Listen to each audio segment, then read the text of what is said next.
उपराष्ट्रपती पदासाठी मतदान प्रक्रिया सुरू। सायंकाळी 5 वाजेपर्यंत खासदार मतदान करतील। एनडीए कडून सीपी राधाकृष्णन तर इंडिया आघाडीकडून सुदर्शन रेड्डी निवडणुकीच्या रिंगणात।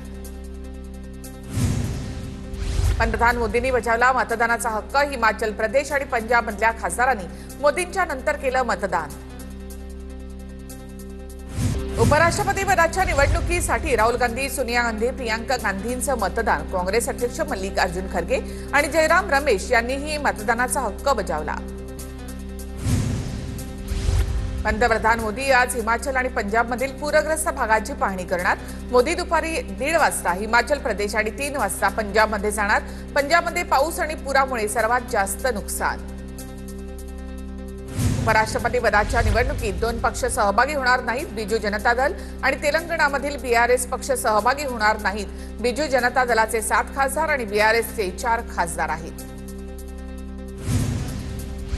पंतप्रधान मोदींनी श्रीकांत शिंदेंवर विश्वास दाखवून मोठी जबाबदारी दिली आहे।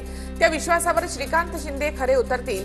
सीपी राधाकृष्णन हे बहुमताने विजयी होतील। उपराष्ट्रपती पदाच्या निवडणुकीवर एकनाथ शिंदेंची प्रतिक्रिया।